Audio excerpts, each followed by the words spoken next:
Mi nombre es Dylan Castillo y soy de quinto bachillerato y esta es mi exposición de presentación de mi seminario. Como primero tenemos la portada y contraportada, mi foto de graduando, las palabras de agradecimiento, mis derechos de autor, índice, mi resumen y como capítulo 1, la educación a nivel medio en tiempos de pandemia. La pandemia de enfermedad por coronavirus del COVID-19 ha provocado una crisis sin precedentes en todos los ámbitos. En la esfera de la educación, esta emergencia ha dado lugar al cierre masivo de las actividades presenciales de instituciones educativas en más de 190 países con el fin de evitar la propagación del virus y mitigar su impacto. Según datos de la Organización de las Naciones Unidas para la Educación, la Ciencia y la Cultura, UNESCO, a mediados de mayo de 2020, más de 1.200 millones de estudiantes de todos los niveles de enseñanza en todo el mundo habían dejado de tener clases presenciales en la escuela. De ellos, más de 160 millones eran estudiantes de América Latina y el Caribe. Continuidad de los aprendizajes e impacto curricular. En el marco de la suspensión de los presenciales, la necesidad de mantener la continuidad de los aprendizajes ha impuesto desafíos que los países han abordado mediante diferentes alternativas y soluciones en relación con los calendarios escolares y las formas de implementación del currículo, por medios no presenciales y con diversas formas de adaptación, priorización y ajuste. ¿Cuán preparados estaban los países para la continuidad educativa en línea? Dando que la mayoría de los países ha optado por la continuidad del proceso educativo mediante recursos en línea, el uso de Internet ofrece una oportunidad única. La cantidad de recursos pedagógicos y conocimientos disponibles, así como las diferentes herramientas de comunicación, proveen plataformas privilegiadas para acercar de las escuelas y los procesos educativos a los hogares y a los estudiantes en condiciones de confinamiento. En las últimas décadas, la invención de las infraestructuras digital en el sistema escolar ha sido importante en buena parte de los países de América Latina. Necesidad de apoyo a docentes directivos escolares. El profesorado y el personal educativo en su conjunto han sido actores fundamentales en la propuesta de la pandemia de COVID-19 y han debido responder a una serie de demandas emergentes de diverso orden durante la crisis sociosanitaria. Como capítulo 2 y como título número 1, normas que tomó el gobierno en tiempos de pandemia. Desde el inicio de la pandemia, el Congreso ha tomado compromiso con acciones positivas para que los guatemaltecos que han permitido mitigar los efectos del COVID-19 desde la aprobación de normativas que autorizó los programas de impacto social y fondos para préstamos MIFIMES hasta la aprobación del decreto 1/2021, ley para el financiamiento de adquisición de vacunas contra el coronavirus COVID-19, que autorizó 15.000 millones de quetzales para su adquisición. Como capítulo 3, la economía en tiempos de pandemia de Guatemala.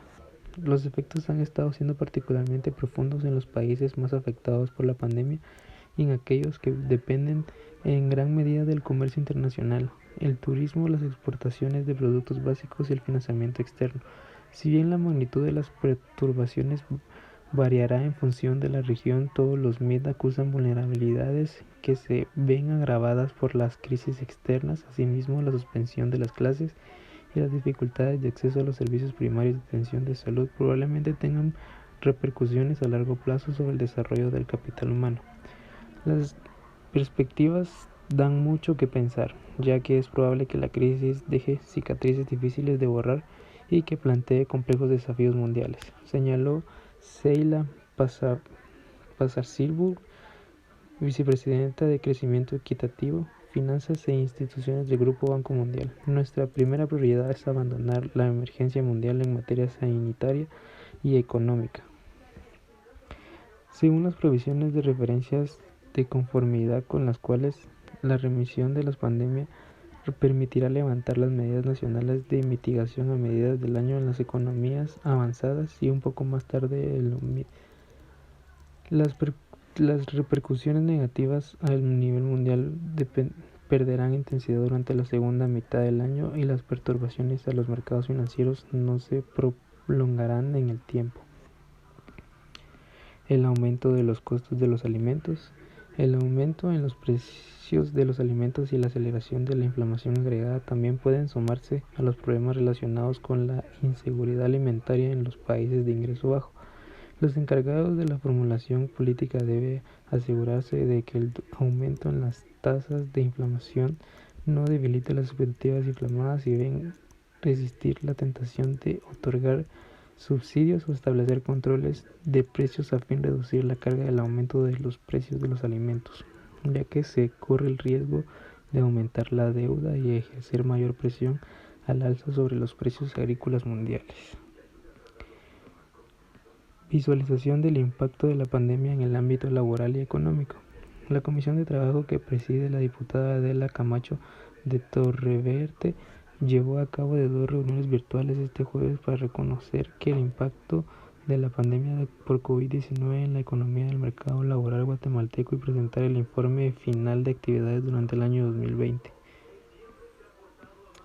Destacan avances. Además, la Comisión de Trabajo dio a conocer su informe de labores en el cual destacan el análisis y dictamen de varias propuestas, entre ellas la iniciativa 5668, Ley para el formato del trabajo marino mercante guatemalteco en el extranjero. Asimismo, la iniciativa 5607, Ley de que declarará el Día Nacional del Jubilado y Pensionado del Estado de Guatemala. También resaltaron el avance obtenido con la iniciativa 5674, Ley del Teletrabajo, y 5626, Ley para la implementación del Convenio 175 de la OIT sobre el trabajo a tiempo parcial. Como capítulo 4 está el título número 1, que es la salud mental y el COVID-19 en Guatemala. El miedo, la preocupación y el estrés son respuestas normales en momentos en los que enfrentamos a la incertidumbre, a lo desconocido o a situaciones de cambios o crisis. Así que es normal y comprensible que la gente experimente estos sentimientos en el contexto de la pandemia. El temor de contraer el virus en una pandemia como la de COVID-19 se suma al impacto de los importantes cambios en nuestra vida cotidiana, provocados por los esfuerzos para contener y frenar la propagación del virus ante las nuevas aumento en las emergencias de salud mental. Desde el comienzo de la pandemia, los hospitales han atendido más emergencias de salud mental entre los niños. Entre marzo y octubre de 2020, el porcentaje de visitas al departamento de emergencias para niños con emergencias de salud mental aumentó un 24% para los niños de 5 a 11 años y un 31% para los niños de 12 a 17 años. También hubo aumento de más de 50% en las visitas del departamento de emergencias por casos de supuestos intentos de suicidio entre niñas de 12 a 17 años a principios de 2021 en comparación en el mismo periodo en 2019. La salud mental en los hospitales en pandemia en Guatemala. Creo que la salud mental en los hospitales tiene que ser bastante fuerte, ya que las personas que no son fuertes mentalmente y son contagiados con COVID-19, ya que la utilidad mental es muy útil para seguir en pie con la vida propia o incluso de la persona que está infectada o para los parientes que no se enfermen, ya que el estar al borde de perder la vida es bastante fuerte para cualquier persona. Si personalmente estaría en una situación, creo que tendría que ser bastante fuerte, ya que las cosas se presentan normalmente de manera muy repentina. Solo uno puede controlar las emociones.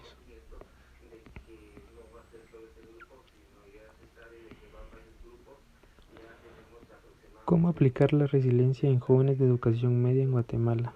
El protocolo es una guía práctica para la implementación de acciones en el fortalecimiento de la resiliencia de los docentes y estudiantes durante este proceso, especialmente el retorno a clases, con enfoque inclusivo, pertinencia cultural y lingüística. Se sugiere la lectura y anotación de las actividades que consideran que pueden ser de mucha ayuda de nivel educativo y en el grado con el que se desenvuelve, así como para realizar actividades de apoyo con los docentes y personal del centro educativo.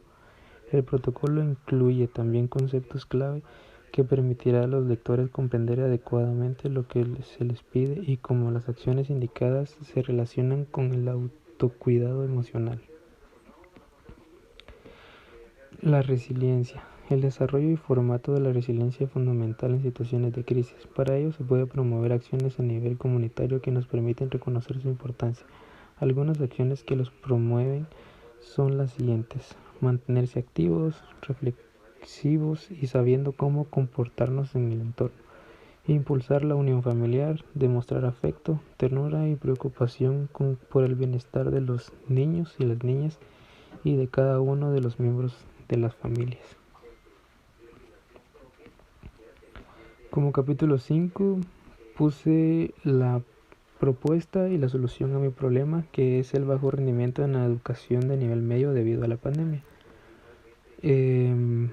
Para lograr mejores resultados en el colegio o en la universidad es importante saber organizarte, ser disciplinado y respetar tu horario. Si cumples con todo eso, podrás mejorar tu rendimiento académico, y recuerda que la constancia y el orden te ayudarán a lograr todas tus metas. Por eso pues puse algunos consejos prácticos para tener éxito en los estudios en pandemia. Define un horario, establece horas para estudiar, realizar trabajos o para otras actividades, y trata de cumplir con cada tarea para tener los resultados esperados. Como número 2, mejora tu concentración. Es importante adecuar el espacio de trabajo para realizar tus tareas. Si vas a estudiar, procura apagar el celular para que las redes sociales no te distraigan.